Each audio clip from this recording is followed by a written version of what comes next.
So it's really a good opportunity na to be able to spend our time into the presence of the Lord. No? Layo sa panginahanglanon, layo sa responsibilidad na naata sa panimalay, sa trabaho, o sa pamaliha. But we still manage to be here. We manage to prioritize and make God the center in everything we do. And that alone pleases the heart of the Father. That alone is an act of worship in front of God already. Long as the full of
Lord.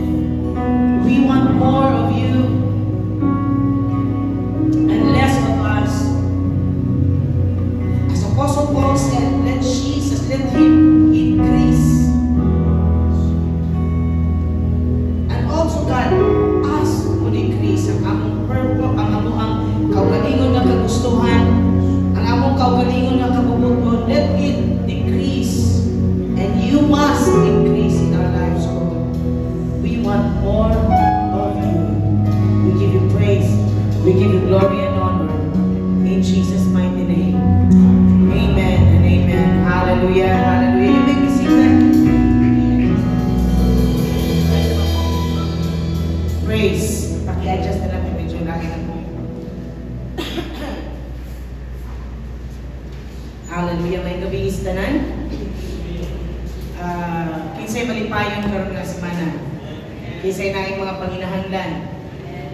Isa nun sa ato ang mga giatubang at mga panginahanglan ni Arise.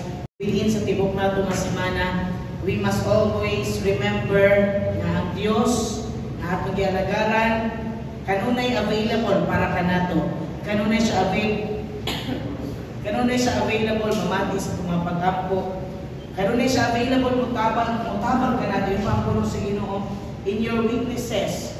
Yun pa ang sa ato ang mga weakness, sa ato ang mga kakulangon, sa ato ang mga atibutang pa kawalan dun sa kusog. He is strong. He is our strength. Siya ang source sa ato ang kusog, sa ato kinabuhi. Let's just open our Bibles in the book of Ephesians. Ephesians chapter 2 verse 8 up to 10. Yung padiging, for it is by grace you have been saved through faith. And this is not from yourselves. It is the gift of God. Verse 9, not by works, so that no one can boast. For we are God's handiwork,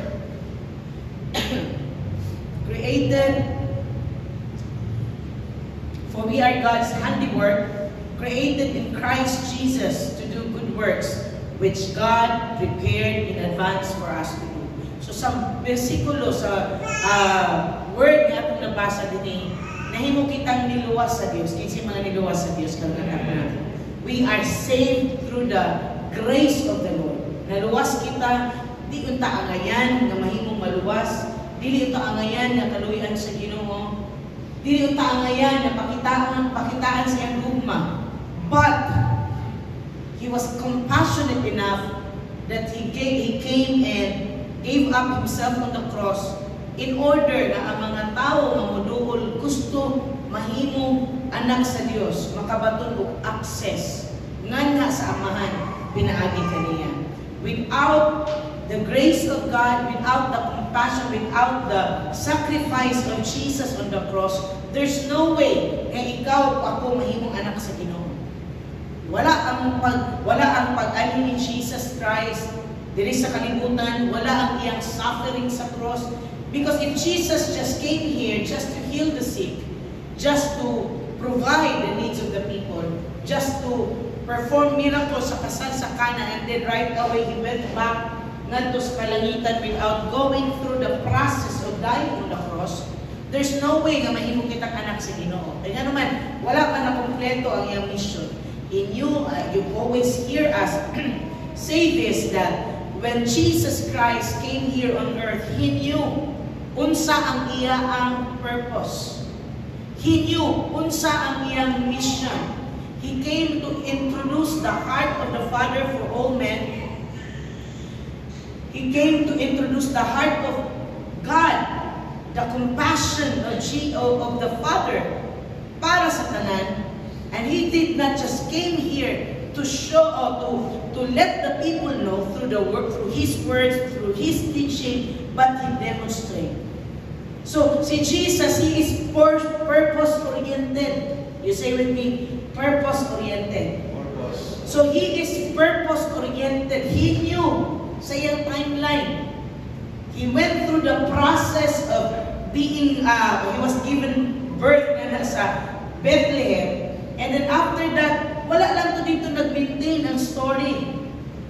Wala lang to taman dito until abot sa time na dito siya sa dito siya sa temple, wala lang po nagpabilin dito because naay gitawag nato nga season nga gi-appoint sa amahan para kay Jesus. He has to go through that process, but it doesn't mean that the everyday process in order for him to reach that purpose at ibutang pa wala to ilapot sa kanang sa kinatibukan nga purpose sa amahan. So Jesus came here on earth to show the heart of the Father for everyone. That's why mo ningingon, for it is by grace you have been saved. Grace because it is God's power, it is His heart, it is God's favor, even though we don't deserve it. Even though dili unta kaangayan, even though kita nga tao gitawag nga mahugaw at tubangan sa Dios, but He came, He chose, He decided to give up Himself for you. That's the grace of God. Dili angayan, pero gihimo kang angayan. Dili unta ko angayan, pero gihimo kong angayan. Dili unta ko angay kaluy-an, pero gikaluy-an ko sa Dios. Kaya nga naman, that's how compassionate He is sa mga katawhan. Because He did not create man to be judged, to be condemned. He created man for fellowship. And so as He created man for fellowship, ang kabubuton, katuyuan sa amahan, nga mahimo gyud ang tanan tawo, iyaa. But of course, we knew the process, we will not go through that. Kay dili man kana akong pinaka-purpose o pinaka-tumong karon nga kagabion. But I just want us to understand nga ang ato ang pagkaanak sa Dios tungod na out na sa kaluoy sa Dios. Kung imong tan-awon daghan nga mga tawo, kay ilang tan-awon ang ila ang gitawag pa ang ilang pagkaangayan. Kana sa human nato nga kanang mindset. Ang tao is, ang kalibutan is narin gitawag natong ranking. People will acknowledge a person based kung sa ilang status kinabuhi. Kung maaga nini at ibuta murag kuan kanini bisan matanaw niyo mga content sa Facebook sa magimo sa mga binuang ang bisita dingon ani dato mo ni ang buhaton kung ang bisita gani ingon ana so naay mga labeling. Kaya nga naman ang panlantaw sa mga tao nakabase sa material na mga butang sa kalibutan.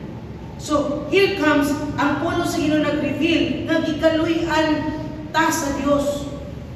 So walay status dinhi because in the sight of God, we are all equal, sinners in the sight of God.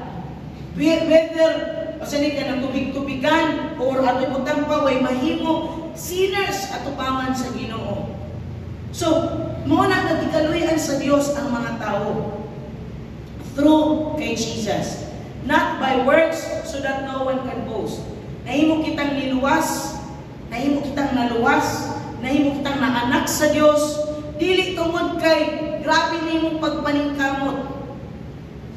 Kinahanglan nato ni masabtan, ang atong kaluwasan dili pinaagi sa ato ang binuhatan. Dili tungod kay tarong ang kanang ato pagpaa kani nga tawo everyday tuwa sa simbahan nagluhod gikan sa edge sa ako sa pagkabata mo karon mo na siguro kay anak magbat labay ko sa katedral wa ko makita ang anak pero sa akong pagkabata makita gyud ko mga tigulang nga mag kani gitawag nila nga mag-orasyon sa penitensya ila tawag gikan sa edge sa simbahan makablo na sila nga nahikot dinhi. Kung dibuta ba sila makae ko ni nana sa itabon dinhi murag kanang usani murag scarf siya nga murag kuan unya magluhod na sila gikan sa edge sa entrance padulong sa altar. Kaya nga naman sa panguna-una sa tao ang iyang kaluwasan iyang mapalit pinaagi siyang pagpinitensya. But praise God ang si Jesus humana sa nagpinitensya dito sa cross. So ang ato ang kaluwasan na qualified kita nga nahimong anak sa Ginoo dili tungod kay atong gipaningkamutan apan tungod kay hinatag sa Ginoo. Kinaluy-an kita sa Ginoo. Gikaluy-an ta gihatag for free but it's not cheap. Why? Because ang bili sa imong kaluwasan dili mapalit og kwarta. di mapalit o mabutang sa kalibutan. Ang bilis iyang kaluwasan mao ang pag-antos ni Jesus ngadto sa cross. And so, after tungod kinaluwas kita, pinaagi sa grasya, human na badayon. Tanaw ni mo sa gisunod din sa verse 10. For we are God's handiwork. Nganong nahimo man tang handiwork sa Ginoo tungod sa grasya sa Dios pinaagi kay Jesus. For we are God's handiwork, created in Christ Jesus to do what? Good works. Gipili kita sa Dios, gihimo kita sa Dios, binuhat mismo pinaagi sa kamot sa Dios nganha kay Jesus Christ para sa unsang purpose, para mamuhat og mga maayong binuhatan. So ang atong pagkaniluwas, ang atong pagkaanak sa Ginoo, atong naangkon pinaagi sa kaluoy sa Amahan, pinaagi kay Jesus. It's for free but not cheap. Kaya nga naman, giantusan na ni Jesus, gikaluy-an ta, dili ta angayan, apan gikaluy-an ta, ihatag na ni kanato, but it doesn't mean mo end nanha dinha. After nato nadawat ang kaluwasan, diretso na lang dahil, balik na dahil sa karaan ng kinabuhi. No. Ang gisunod pag-abot sa verse 10, kay I believe there's a connection with this. Kaya naman, pag-abot sa verse 10, gikan sa 8, 9, and then sa 10, gi-connect man niya ang grasya sa Ginoo, gi-connect man niya nga kita naluwas pinaagi sa grasya sa Dios, nga na sa atong pagtuo, dili gikan sa atong kaugalingon, gasa sa Dios, dili atong binuhatan, aron dili ta magpasigarbo. Kidaganan mga tao nga, naluwas ko kay kuan ko kaayo. Diboto ko kaayo. Ako ko ning gipalit ang akong kaluwasan. So yun mismo ni Paul, not by works so that no one will boast. So when we talk about our salvation, we have nothing to boast. Kay walay ato ana gikan na sa Dios. But it doesn't end there. Wala nagundang ang atong kaluwasan nga libre gihatag pinaagi kay Jesus. Unya pagkahuman, wala na dayon. There is a purpose. Adunay purpose, adunay katuyuan. Ingon pa din, for we are God's handiwork, created in Christ Jesus, for what? To do good works. So, kita nga niluwas pinaagi kay Jesus Christ, gihatagan kita, gipadayag na ni kanato, that there is a purpose na ay overflow sa atong pagkaniluwas. Naghisgot at first, not by works so that no one will boast. But later on, pag-abot sa 10, naghisgot og good works. So, kung sa may connection, ani, naninyo man itong atong kaluwasan, atong nadawat, pinaagi sa kaluoy sa Dios, pinaagi siyang grasya, dili sa atong tawhanon nga binuhatan, kaluoy na sa Ginoo nga ni kanato, pero naghisgot siya og maayong binuhatan. You need to know that your salvation, if you belong, the time you belong nga sa pamilya sa Dios, it's always normal, natural for you to overflow with good works. So kini din good works nga atong ginabuhat din, it's the purpose of God as a result of the salvation that we receive from Him. Nahimong resulta sa ato ang kaluwasan, kining maayong binuhatan. Dili ni ang maayong binuhatan para ka maluwas. Dili ka mamuhat kay may na lang maluwas ka. Malangit pag yun. Dili. Mamuhat ko kay may na lang maluwas, dili ko dili ko mamuhat kay basta na noon nga maimpirno ko. No, if you understand that you are saved through faith, pinaagi sa grasya sa Ginoo, then ang overflow sa imo ang kinabuhi, malipay kang mamuhat kay nganuman, mao na ang resulta sa imong kaluwasan. It's the result. So good works is the result, is the evidence of your salvation. So mahimo na siyang bunga. Balik hapon ta sa atong giingon ako atong niagi. sa mga workers mo nga time. Because I understand it. Different pa sa inyo magiging.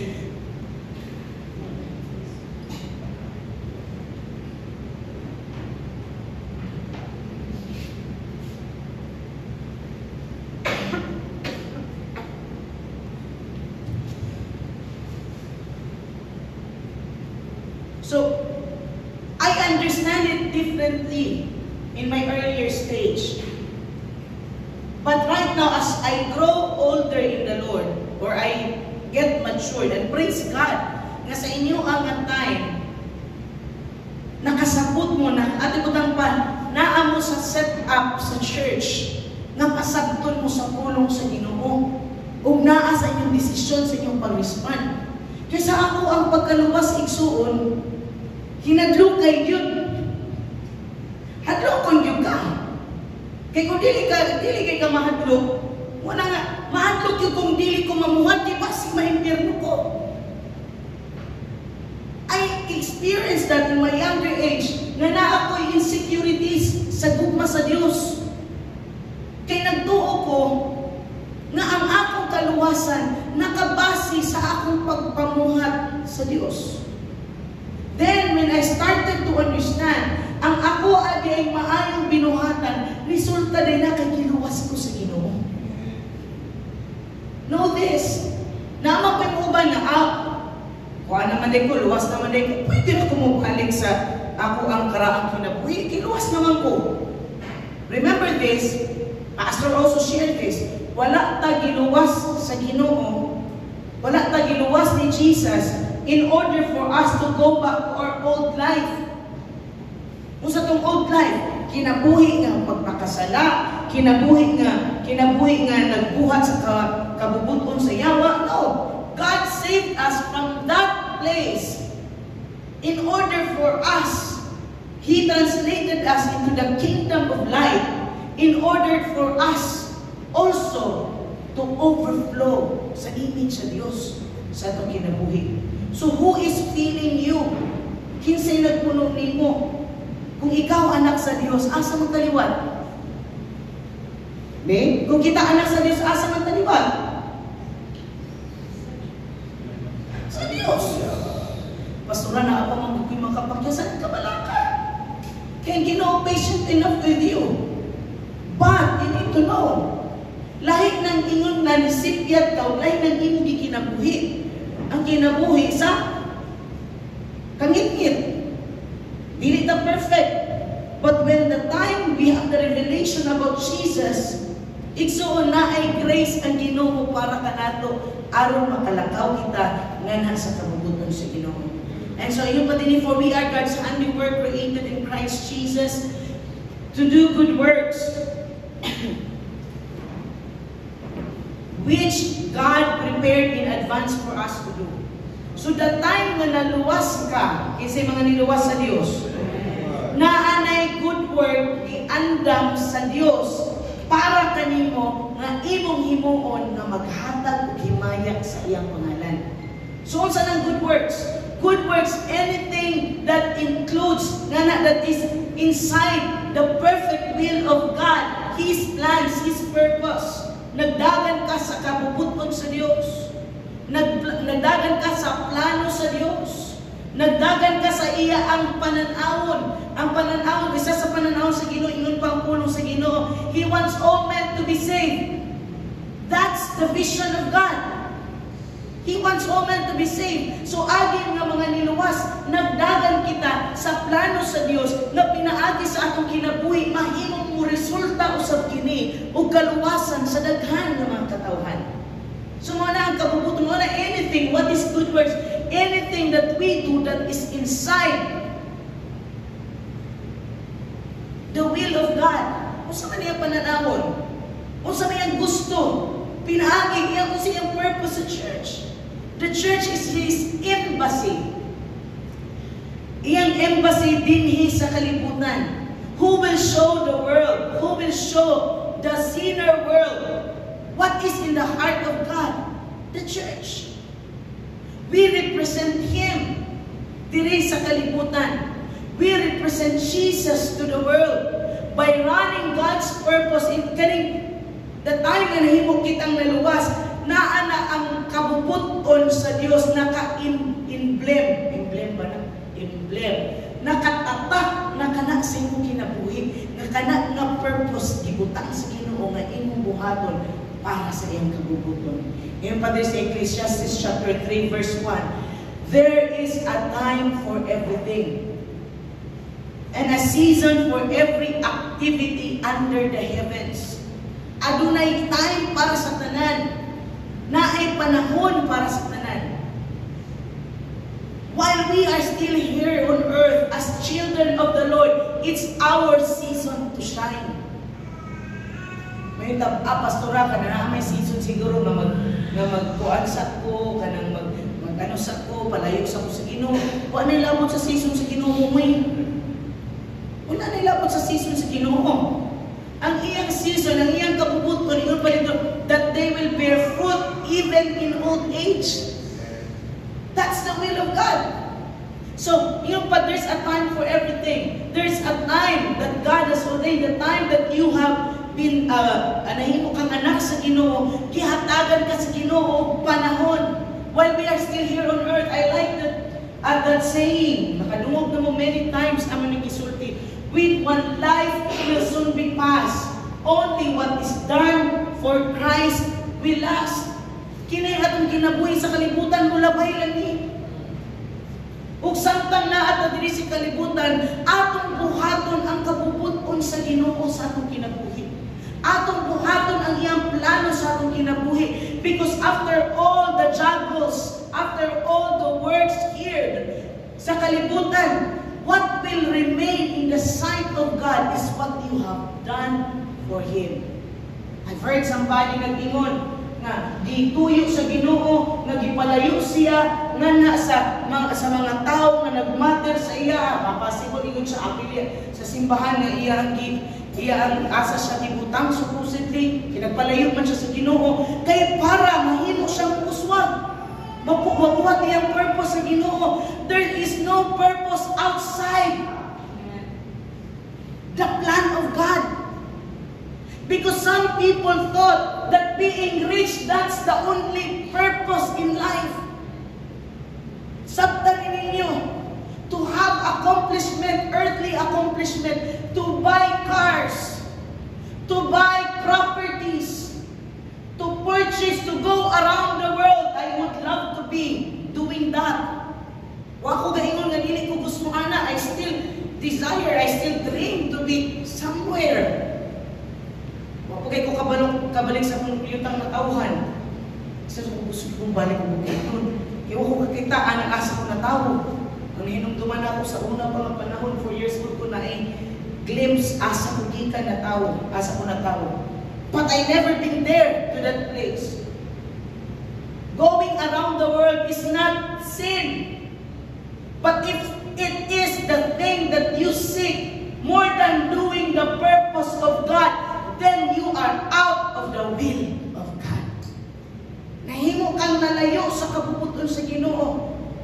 To have cars, properties here on earth, it's a good thing. I still pray and believe the Lord to have our own house. But if that's what I'm chasing for in life, then I am out of the will of God. To be somebody inila sa kalibutan, to be well known in the community is one thing. I don't discourage you. In fact, I tell the young people, I want to see the young people in this church being leaders here in Surigao City, touching lives, changing our community. Because when we understand the purpose of God, you will understand that as a church, we are called by God to impose God's will, even in a place you don't acknowledge God. That's our call. But we can't live a double-faced life. Dili ka pwede nga mapuyo ka o duplikara. Kita mo ng salida ka ng mga competition na duplikara. Sige, kanta. Basta, tagay na kung mahalaga hanggang.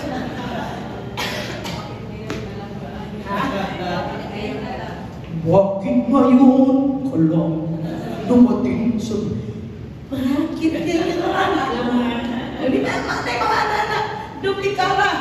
Pero paatubangan. Double face is not beautiful at all. God wants you to live a pure life. Living in His purpose. I'm not saying pure life na tao sa ato pa, pastora kayo masipir pa magkupo. Kaya wag man tag-expect. Kasapat man ang Ginoo. Nga naaging tayo nga ma-miss na to. But what He wants to see in our lives is to see us desiring to pursue Him every day in our life. What are you looking for? What are you searching? What's that desire that's consuming your heart, consuming your mind? Or ambisyon na lang bagyon ang imo ang ginapatumanan. Naa kay pangandoy, naa kay tinguha, naa kay plano. Apil ba na sa plano sa Diyos? God's plan for your life will not remove you from the body of Christ. Know this. Understand this. I will be very happy to see you all na i-elevate sa Ginoo. Malipay ko panalanginan mo sa Diyos. Malipay ko makakita ninyo na mahimong i-promote mo sa Ginoo, that you will become people of influence. Na inyong mga business mo tubo, mupadako ang inyong mga trabaho, mahimo ka mong panalanginan sa Diyos. But if ang imong gipurso sa kinabuhi, nagpalayo kanimo sa kapuputon sa Diyos, then you are out of the will of God, and in the sight of God, it's nothing. That's why sa Ecclesiastes, ngayon pang Ecclesiastes, meaningless, meaningless, meaningless. Everything is meaningless. Who is the writer of Ecclesiastes? Solomon, the richest man that ever lived on earth. Bisan karon. Imagine, tunay-tunay nila, namor na noon siya nagkadaturon. Kung tanawon ang mga gold na gidala sa iya, different parts of the world will go to him just to hear his wisdom. Magdala o gold, dili na mag-gold, dili na isa ng tinunani. King Solomon, I want to hear your wisdom. No. We're talking about tons of golds. Ginadala ka niya. But after experiencing the grandiose life, he forgot the most important thing. And that's his relationship with God. That's his commitment, communion with God. That's his faithfulness with the Maker who has given him wisdom. What happened? He fell away from his relationship with God. Kasi nitabo niya, nagmenyo siya pila to ka-asawa, pila ka concubines. Murag mas daghan ang iya ang concubines. Murag 700 ka something to iyang asawa. Ha? 300 ang asawa, pila ang concubines? 700. Sa isa ka tuwing hindi niya makita iyang tanan asawa. Why? Because after experiencing the fame that man is looking for, wealth that people pursue, he forgot the Maker of his life. Who wrote this verse nga nag-ingon? Remember your Creator in the days of your youth, so that when the days of trouble comes. Kinsa nagsulat anak? Solomon. Because after he built his temple, he was well known in the whole world na palayo siya sa plano o kabubuton sa Diyos. I encourage you, pursue the purpose of God for your life. I keep on remembering, I keep on meditating. Ningon ko, Lord, after all sa kaya naman na dira sa Bible na wabot yun ang time na magigitawag na to end sa itong kinabuhi.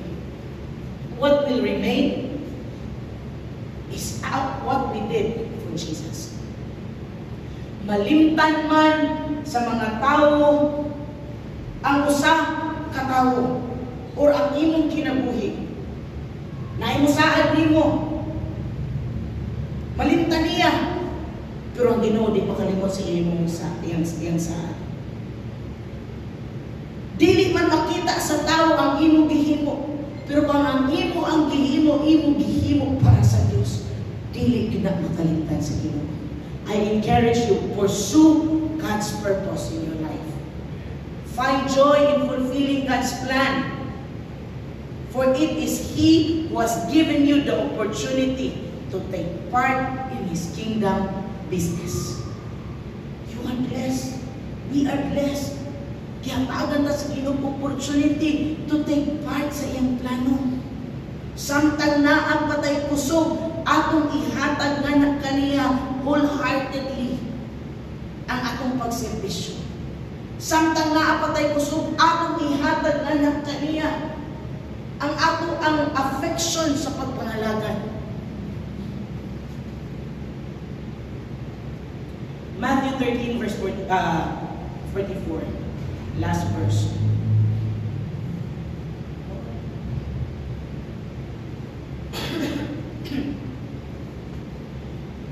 Matthew 13 verse 44. The kingdom of heaven is like treasure hidden in a field. When a man found it, he hid it again. And then in his joy, went and sold all he had and bought that field. In my younger age, I meditate on this. Iya naman itong nakuha. Nakita naman niya nga nang iya magilubong ubalik. Unya iyang gibalik niya ang tanan nga naa niya para paliton ang tibok field. Na kung puto na unaon, katong nga treasure, pwede man ito niya dadon kung asa ang iyang kaugaling possession. Yan ang gusto mo. Ano, bulok po ni siya. Si Jesus ang pinagsultihan niya nga story. Hindi ko nga, saan nga tao, saan niya pagbalansi? Nakita na ko niya treasure. Pero kung sa'yo gibuhat, nagkalot sa ubalik, iyang gibilin dito, went away, out sa iyang kalipay, he went away and sold all he had and bought the field. It can be na ay kitawag nga cultural nga kanang, pero ano pa na dugay-dugay wa pa magunagay sa imo sa balaod mo nga finders keepers pa siguro naman. Kanang makitang treasure ni finders keepers ay may nakakita ko ana. Pwede man na. Pero that question keeps on coming back to my mind. Why after finding that treasure, he needs to bury it again and then go away without fear na makita tulain? And so, what if kung ang tanan niya iyang after selling everything he had, niya pagkuman nakita og lain. Na-treasure sa pan. Di murag ko para na iya. Ngayon sa'yo magdula-dula ako muna ko na. But of course, that's the funny part. But yun na what I see.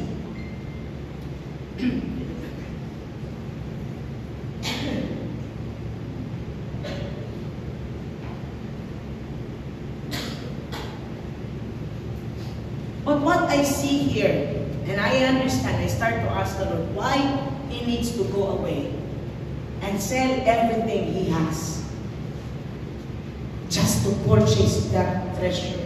Na pwede man ka na treasure yung dadon kung asa ang iyang. Then I started to see the kingdom of heaven is like that treasure. Do iya man ang kuan nito gi-explain man ang sa unahan.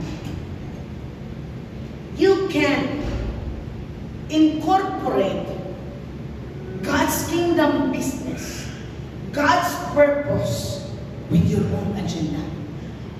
You need to surrender your own agenda, your own will, in order for you to possess what belongs to God.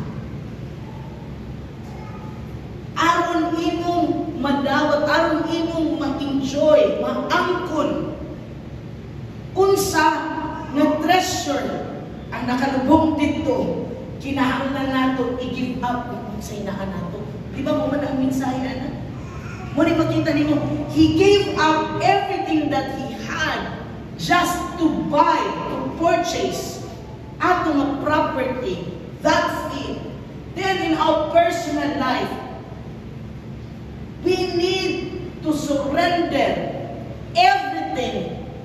Gikan sa tawhanon nato ng mga tinguha, tawhanon nato ng kabubuton, kinahanglan nato na i-let go in order for us to embrace the purpose and plans of God for our lives.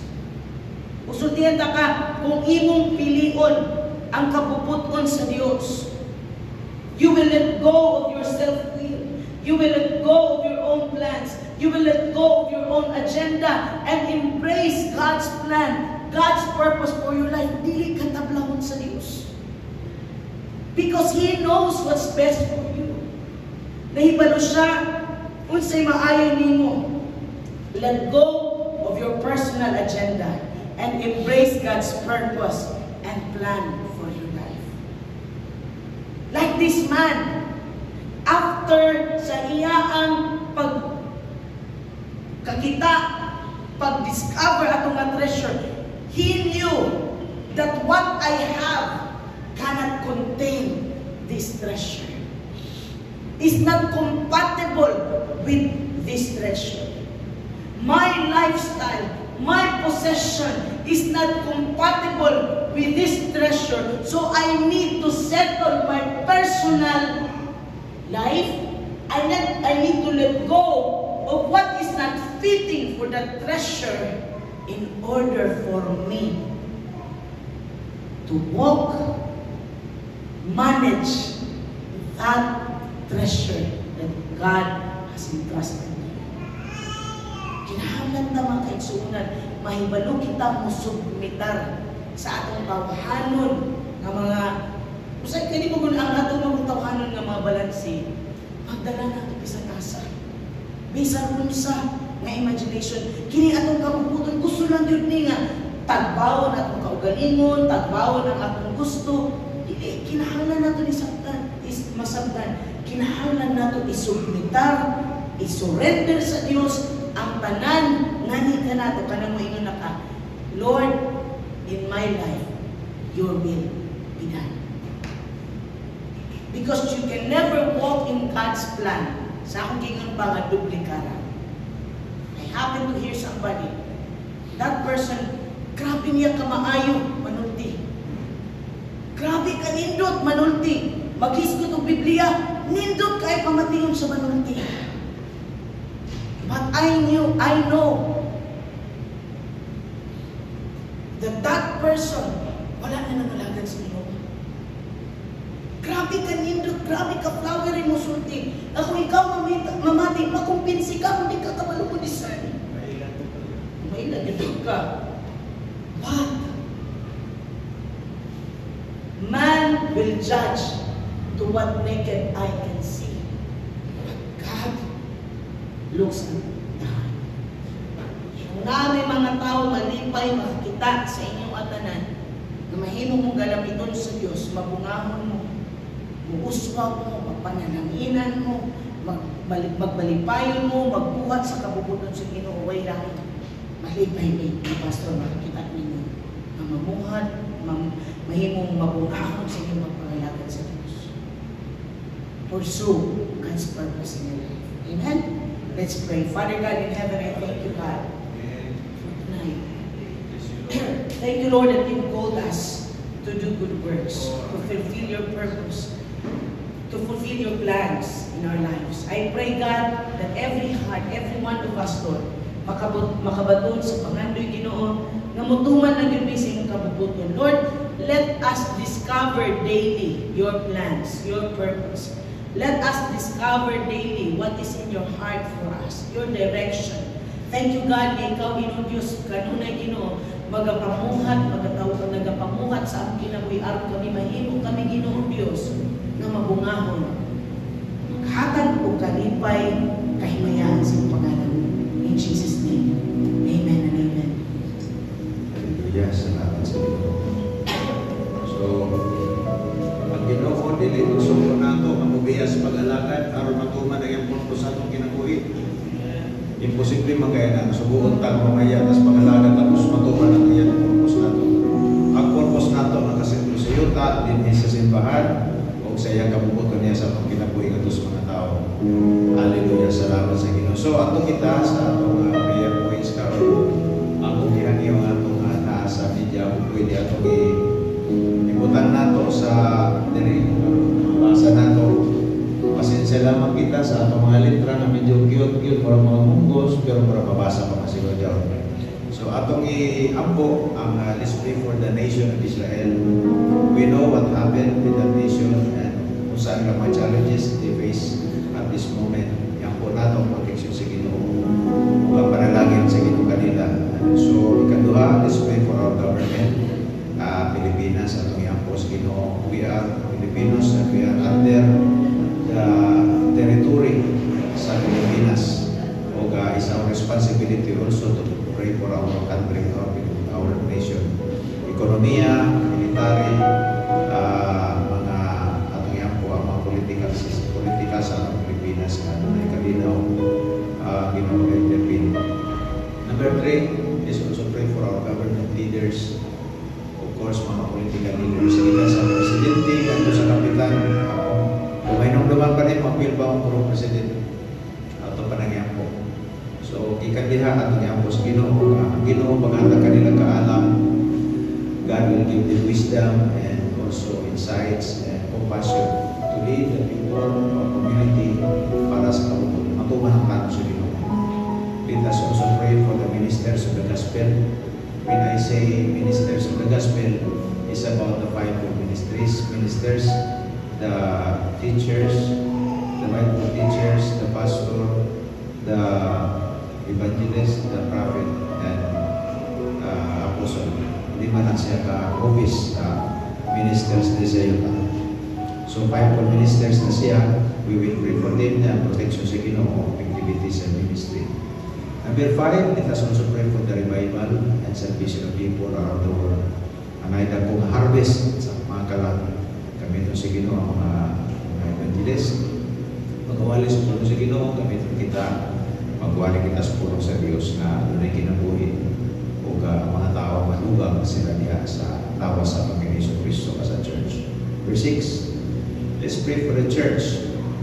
When I say church, that is born again or full gospel church.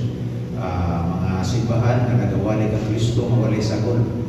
Walay sakol ng mga tawhanon, ng mga estilo, mga kalibutan, ng mga pagtulunan. Kung sa gitulo sa pulo sa Diyos, may ginatulo, may gikinabuhi. Mao na ang klase ng simbahan na itong isbutan, kaya mao na ang ipalit ni Kristo Jesus sa dugo. Let's pray for that church, born again churches or full gospel churches around the world also. And sa atong nasod, Pilipinas, sa atong simbahan, New Life. Pray for New Life Philippines under the oversight of Pastor Paul. And we know there's a lot of New Life connections sa uban na nasod po under sa oversight of Pastor Paul. So let's pray ay ginobagawa na natin sa New Life churches, including sila mga pastors, ilang family, ilang kongregasyon, mga workers. Let's pray for them. At hindi ginobagawa mo kita para sa kamalikon. Number 8, let us also pray for Pastor Paul Chase and his family. By the way, doon ay good news na nitabo ang madumo ng Pastor Paul sa Pilipinas. I think he's coming back para sa ministry. Pero panahon na kaya ikuan, kurang na nitabo. Yan po nato sa Pastor Paul ang iyang pamilya na gamitin sila sa Ginoo. Protection sila sa Ginoo. Iba siya mga let's also pray for the right for ikaw. Pagkauman sa siyam ka atong prayer request, walo ka prayer request, kung proceed yan ka sa ikaduha, New Life sa ikaw. Atong iampo, pagkanana sa New Life sa ikaw, ang atong mga monthly activities, yung pinalaman po nato atong church services kada Domingo, mga prayer services nato kada semana, atong iampo. So nakita monthly activities at sa Stapabul, kami na karong July, this ministry as Tapabulmin, yung po natong firm foundation sessions or firm foundation classes. Youth ministry, fellowship and training, atong yan po, para suportahan natin sa mga po, mga kaisunan, para maligod kini, mga sa New Life Surigao. Let us also pray for existing ministries such as Life and interest groups. May mga interest groups sa ating mga kaigsunan ay mahilig mag-jogging sa mga kabuhayan sa ba. So samtang nag-jogging, nag-iskot sa Ginoo, nag-ampo, samtang nag-motor-motor, nag-iskot o Ginoo. So that's a good thing. Also existing ministries na. Let's also pray for our team, Search, praise and worship for music ministry, media ministry, children, exhort ministry, scribe, social media, at ano nga po rin mga this sweet blessing na ng mga ministries mo rin nagdala. And also, let's pray for the ministry of the word and retire the word by the spirits. Let's pray na Adonai, pinasay kami sa akin yan na mag-inaw sa ato. Kada manawag ay walang tulong sa Diyos. Let us also pray for wisdom for the pastors and ministry heads. And kabalo naman mga kaigsoon ng puti sa mga pastors. We are also praying na so na mga pastors na malugang sa atong simbahan na atong tosang.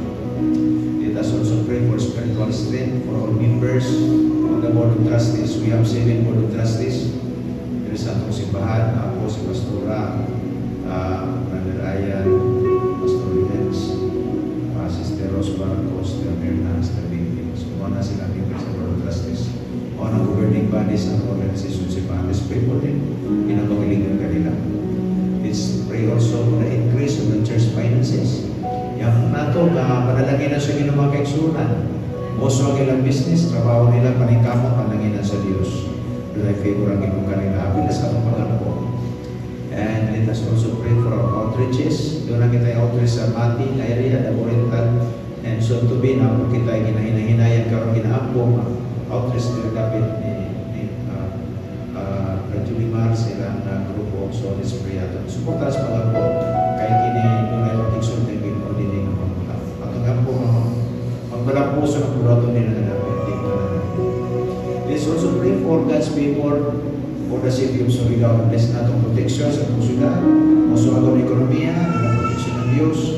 Magkatatanan na din na pray for the completion of the Church Building Project. Nakakita yung Church Building Project, kwarta o materialis na kinahanglan kaalam sa Diyos yata sa ito.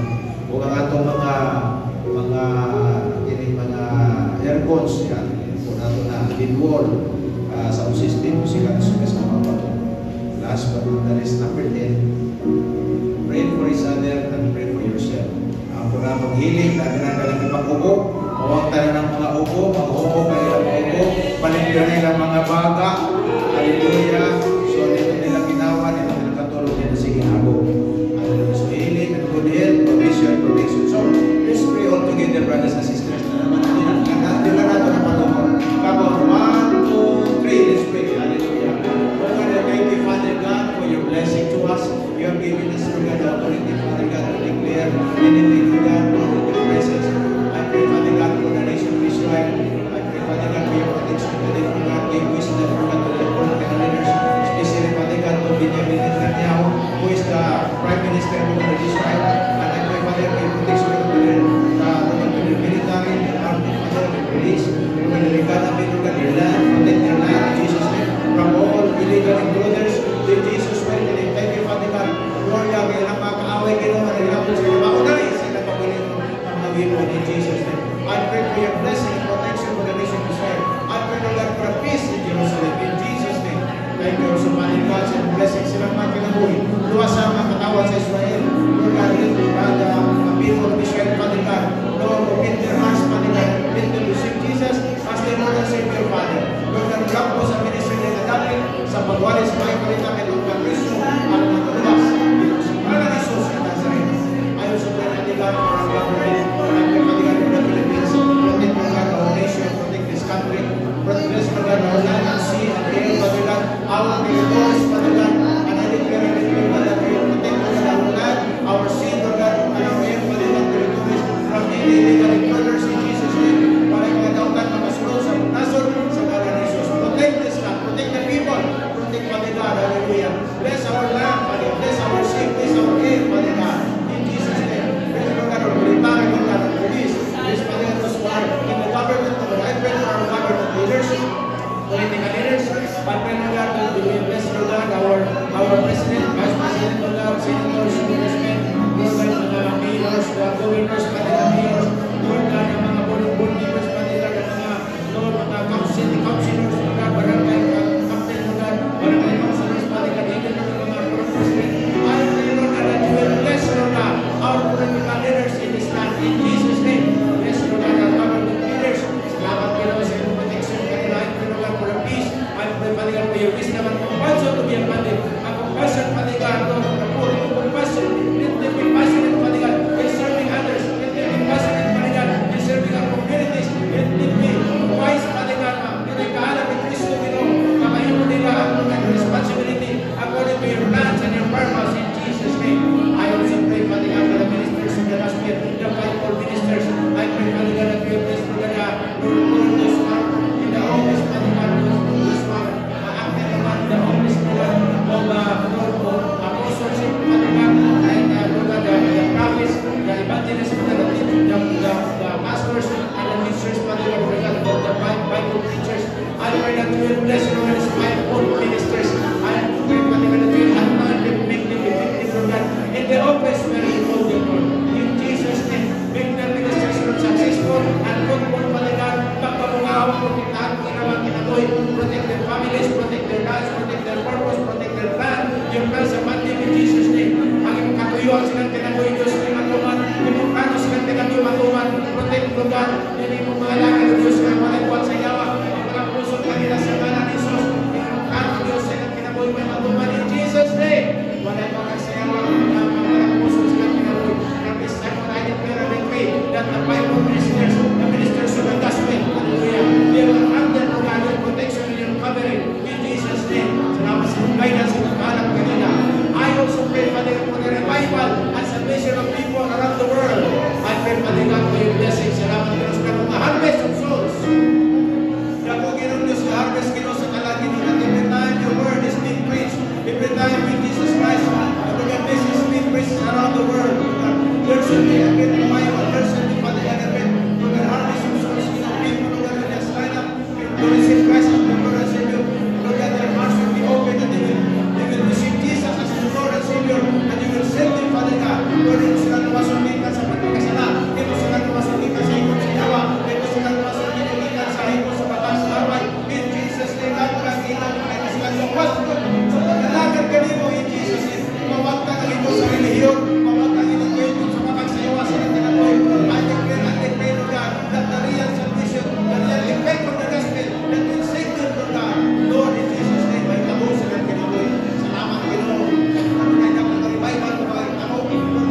responsibility as a pastor, Father God, as a overall person, as a pastor, Father God, of New Life Philippines. I pray, Father God, that you will bless it, give him good health and long life. Use him mightily, Lord God, in Jesus' name. Use him, Father God, and his wife, Lord God, and his children. I thank you, Father, that you will anoint him, Lord God. Lord, ikaw magagamit ka ng pagtugang, ikaw mag-aayon ka ng tugang, ikaw mag-aayon ka ng tugang na alam mo, Diyos, sa pag-handle mo, if there are problems, if there are challenges, Father God, in the ministry, give me wisdom, Father God, to handle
ma-project Ginoo Dios sa akong syudad Ginoo, ma-address ang problema Ginoo Dios sa akong syudad Ginoo. Salamat sa kaalam sa mayor gihatag kaniya sa ngalan ni Jesus.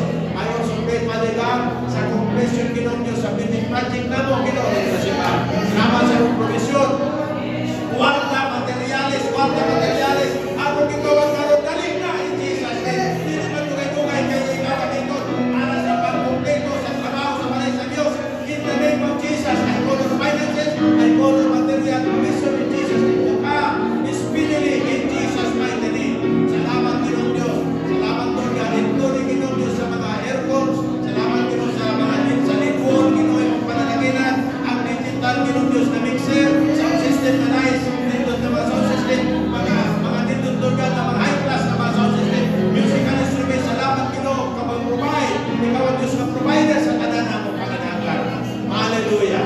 Praise God. Salamat Lord sa mga kayo Ginoo Dios. We give you praise Father God tonight. Pag-inakway kita mag-exunan sa usan-usan, declare ang panalangin sa mga kapan, declare ang kasa sa Diyos, ang kaayuhan sa nagpagawa sa ampo. Hallelujah. Lord, salamat Ginoo sa mag-exunan kayo kabigin ng panalaginan. Salamat ka na mo Diyos kayo bilihong kinigadapit Ginoo. I declare and decree that all of us tonight, Lord God, will continue to walk, Lord God, all the blessings, with your blessings, with your favor, with your provision, with your favor, Father God, in Jesus' name. Empower us always, Father God, and use us mightily, in Jesus' mighty name. I speak blessing to these brothers and sisters. Use them mightily, Lord God. Bless the works of their hands. Thank you, Lord God, for their good health and long life. Hallelujah. Ang pinagkira mo kanila may pagkawas ng panimalay sa panalangin sa Diyos. Panimalay, Diyos sa grasya sa Diyos. Ano na yung panalangin, ano na yung grasya, ano na yung pagkawas sa Diyos, ano na yung panimalay. Ilang kinabuhay may pagkalapit sa Diyos, ano na in Jesus' name. Salamat, Lord God, sa mga pamura ng kanila. Right now, in this place, I declare as a pastor, I speak blessing only to these brothers and sisters, and your favor to them, in Jesus' name. Including, Lord God, sa mga kaisunan, Lord God, kung nakaruniri kami, I pray for them also for your blessing to them, in Jesus' name. Salamat sa mong grasya. Hallelujah. Dalay ko ikaw. Ito palang panik sunat ang buhay ng Diyos. Glory to God. Hallelujah. Murang masinggan. Pwede ito melodic sunat ito offering. Karong gabi. Thank you, Lord. Salamat sa Ginoo. Kung may pupunta na dampo. Ginoo, salamat Lord sa mong pagkamayo, Ginoo. Salamat sa mong provision. Salamat sa mong supply. Ikaw ang Diyos ang tagiya sa tanan. Dahil ko ikaw. Hallelujah. Melodic Diyos sa mga offering. Hallelujah.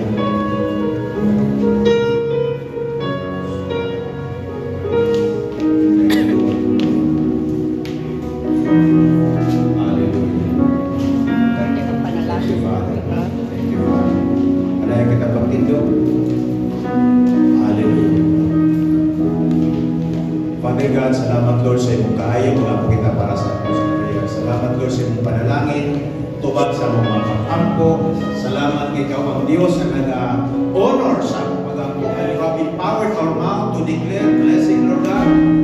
Lord, every time, Lord God, we declare blessing, Lord God, blessings will come. Every time we declare, Lord, your will to take place, your will, Lord God, will be done. And thank you, Lord, na karong gabi, kami pananginan. Mayong paglawas, taas ng kinabuhi, imso ng paglawas, o kuban sa imong kaalam, o klase ng manikanamo, karon si Manaa, salamat. Nga imo kami ipanalaginan, imo kami ilingkod, Ginoo Dios.